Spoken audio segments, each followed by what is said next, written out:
Welcome to the latest Motley Fool scoreboard. I'm Anand Chokkavelu. We've got longtime fools Toby Bordelon and Rick Munarriz giving a 1 to 10 rating to the RV seller run by that guy from TV.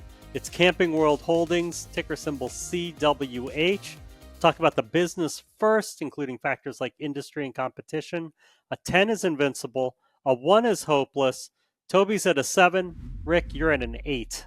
Yeah, so Camping World is the leading retailer of new and used RVs and related accessories. This is a highly fragmented market, and Camping World has spent years consolidating the space by snapping up small regional players all across the country. It also operates the Good Sam Club, which is the equivalent of AAA for RV owners. There are cyclical highs and lows here naturally, but if you believe in the grain of America, that folks are living longer with more time on their hands after retirement, Camping World is a much better play than a bowl of Werther's caramel hard candies.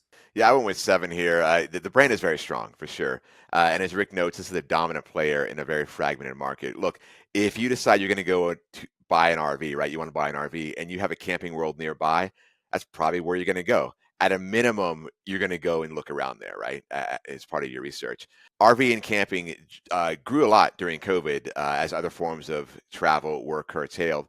And it's not going anywhere. Interestingly, I think rising inflation and consumer concerns over the economy may actually give it a long-term boost, right? People like traveling, and camping in an RV is a relatively cheap way to do that once you get past the initial startup costs.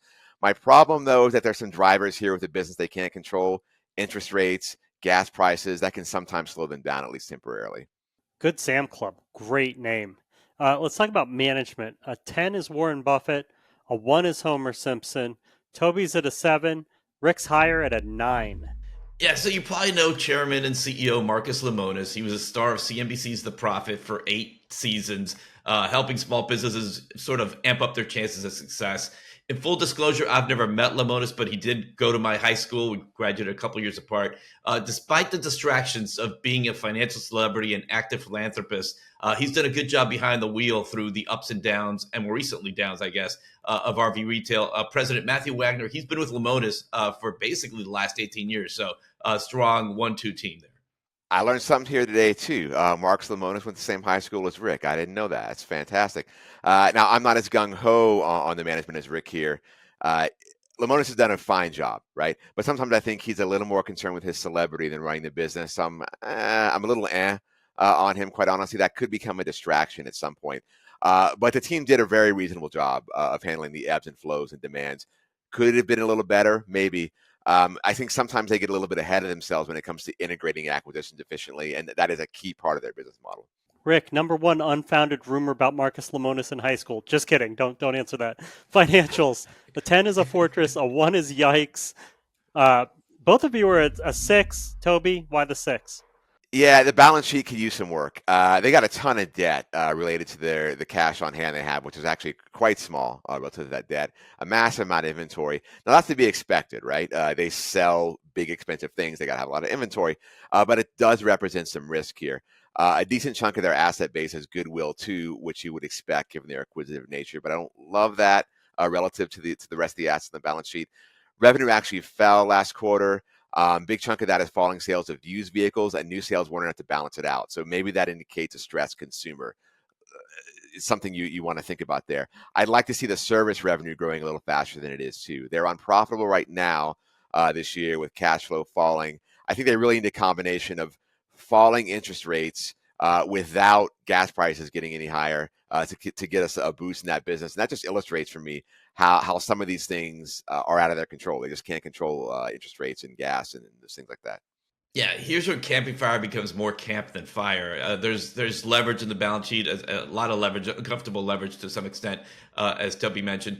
It's slashed its once beefy dividend recently. It's done it twice, actually. It's also coming off back-to-back years of losses and declining revenue. However, Wall Street pros see Camping World returning to profitability and revenue growth here in 2025. Toby mentioned the whole thing. If gas prices, if it stays low and eventually rates to finance RVs purchases start to move lower, I think this could be the start of the next upswing for Camping World. Let's move on to valuation, Toby. How well will Camping World stock do over the next 5 years, and how safe is it? A 10 is a sure thing. A 1's a lottery ticket. I'm thinking 10 to 15%, despite some of my concerns about the business. I don't think we're going to see the big run-ups we saw in the early days of COVID for sure, but I do expect market-beating growth a little bit from the next 5 years. I think a decent chunk of the revenue growth is going to come via acquisition. But if they keep integrating those acquisitions well and capitalizing on synergies, that should lead to some incrementally higher margins and bottom line growth. On safety, I'll do 7. There's risk around inventory management and interest rates that could put the brakes on growth. But I think the worst case scenario for them is probably a few quarters of declining revenue and not a threat to the overall viability of the business. Yeah, I'm Xerox and Toby here. 10 to 15% 5-year return, safety score 7. Camping World was a big winner early in the pandemic with folks working from home, international travel off the menu, and health risks of traveling high. There was a spike in RV sales right around Memorial Day of 2020. Things took off for them for a while until, in that new normal. It's just the way we wanted to travel. The stock has been cut in half since peaking in the springtime of 2021. Camping World may not seem cheap on a trailing basis, but it's trading for just 3 to 4 times what it earned in 2021. It may not get there anytime soon, but I still think that it growing 10 to 15% over the next 5 years is more than reasonable. For safety, I know the risks. I know the balance sheet is a mud flap. It's just hard to deny that Camping World would pretty much be the last RV retailer standing, and I think there's always going to be an RV retailer standing. Right. Well, Rick, we're going to challenge you by doing Top It. Is there a company in Camping World space that you actually like more? Yeah, I went with Viking, the cruise line company. Obviously not a RV player, but I'm going more with the graying of America theme. I think it's a leading player in river cruises, dominates the market. This is a market travel aimed at affluent retirees. The average Viking cruise will set you back almost $8,000. But it's again with small ships that entertain about 200 guests versus the much larger traditional ocean cruisers. They have a very, very lucrative market and great word of mouth. They're the company everyone knows when it comes to river cruises. Yeah, Rick's got a great one there. I'm going to take a similar angle and go with an alternative travel idea, Airbnb.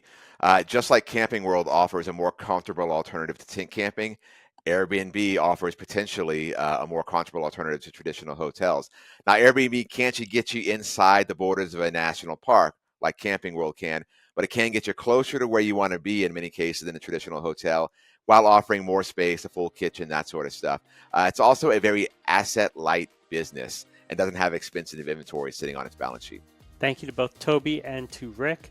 They've given Camping World an overall score of 7.2 out of 10. That's shy of the 8.0 that would force me to own shares, but not too bad, pretty solid.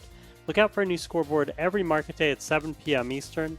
Next up is Chewy. Till then, Fool on.